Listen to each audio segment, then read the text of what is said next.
दोस्तों, आपने कई बार कुत्तों को खुले में सहवास करते हुए देखा होगा, पर क्या आपने कभी सोचा कि ऐसा क्यों है?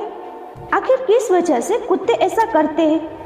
कहीं ये उनकी किसी भूल की सजा तो नहीं, या है कोई और कारण?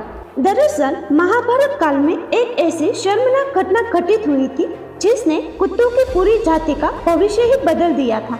अब सवाल ये उठता है कि पांचाली का भला कुत्तों से क्या बैर, और उन्होंने कुत्तों को ही ये श्राप क्यों दिया? दोस्तों, ये तो हम सभी जानते हैं कि द्रौपदी का विवाह कुंती के 5 पुत्रों से हुआ था, और तभी यह तय किया गया कि द्रौपदी एक साल में सिर्फ एक ही पांडव के साथ अपना समय बिताया करेगी।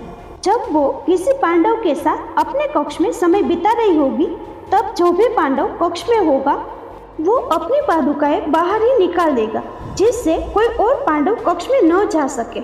ये बातें सभी पांडवों ने मान ली थी। एक दिन द्रौपदी अर्जुन के साथ अपने कमरे में थी। दोनों ही बहुत सुखद समय बिता रहे थे। एक दूसरे की बातों में खोए दोनों उस समय का आनंद ले रहे थे। तभी उनके कक्ष के बाहर एक कुत्ता आया। उसने अर्जुन की पादुकाएं अपने मुंह में दबाई और जंगल की ओर भाग गया। जंगल जाकर कुत्ता उस पादुका से खेलने लगा। उधर भीम अपने कक्ष में जा रहे थे। उन्होंने देखा कि द्रौपदी के कक्ष के बाहर कोई पादुकाएं नहीं है। इसका मतलब है कि वो इस समय कक्ष में अकेली है। भीम बिना कुछ सोचे तुरंत कक्ष के अंदर चले गए। जब द्रौपदी ने भीम को अचानक इस तरह कमरे में देखा तो वो गुस्से से आग बबूला हो गई और लज्जित महसूस करने लगी। गुस्से में लाल द्रौपदी ने भीम से पूछा, आप कक्ष के अंदर ऐसे कैसे आ सकते हैं? जबकि कक्ष के बाहर निकली पादुकाएं इस बात का संकेत दे रही है कि कक्ष के अंदर अर्जुन है। द्रौपदी को शांत करते हुए भीम ने कहा कि बाहर तो कोई भी पादुका नहीं है, तभी तो मैं अंदर आया। अगर मुझे कोई पादुका दिखती तो मैं अंदर आता ही नहीं। तब अर्जुन और भीम पादुका को देखने के लिए कक्ष के बाहर आ गए और उसे खोजने लगे। पादुका खोजते खोजते दोनों भाई उसी जंगल में जा पहुंचे जहां वो कुत्ते उन पादुकाओं से खेल रहे थे। अर्जुन और भीम के पीछे पीछे द्रौपदी भी उसी जंगल में जा पहुंची। जब उन्होंने उस कुत्ते को पादुका के साथ खेलता देखा, तब गुस्से से भरी द्रौपदी ने न आव देखा न ताव और कुत्ते को श्राप दे दिया।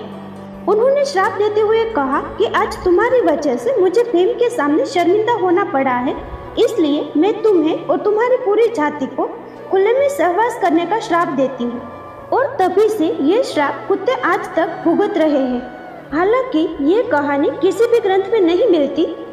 इसके 2 कारण हैं। पहला ये कि इस लोक कथा का कोई प्रमाण नहीं है, और दूसरा ये कि सभी जानवर खुले में ही सहवास करते हैं। तो क्या श्राप सिर्फ कुत्ते को ही दिया गया था? यही कारण है कि कुछ लोग इसे सच मानते हैं तो वही कुछ लोग इसे काल्पनिक कथा बताते हैं। आपको बता दें कि कुत्तों से जुड़ी ऐसी और भी कई बातें हैं जो हमारी पौराणिक कथाओं में हमेशा से बताई जाती रही है। माना जाता है कि प्रकृति में जब भी कुछ घटित होने वाला होता है तो इसका पता कुत्तों को पहले ही चल जाता है। इतना ही नहीं, कहा तो ये भी जाता है कि कुत्तों को भूत प्रेत भी दिखाई देते हैं। क्या आपको पता है कि कुत्तों को भैरवनाथ की सवारी भी माना गया है, लेकिन इन सब के बाद भी कुत्ते के रोने को अशुभ बताया जाता है। अगर कुत्ता आपके घर के सामने रोता है तो इसका मतलब है कि आपके यहाँ कुछ अनहोनी होने वाली है। वैसे आमतौर पर कुत्ते रात में तब रोते हैं जब उन्हें अपने आसपास कोई बुरी शक्ति का आभास होता है। वही ज्योतिष शास्त्र के माने तो कुत्ते यम का दूत होते हैं। कहा तो ये भी जाता है कि कुत्ते हमेशा दूसरों की जान लेकर ही अपना पेट भरता है, और शायद इसी वजह से ये कहा गया है कि अगर कुत्ता आपका खाना देख ले या फिर उसे छू ले तो वो खाना अपवित्र हो जाता है। दोस्तों, आपको ये कहानी कैसी लगी हमें कमेंट बॉक्स में ज़रूर बताएं।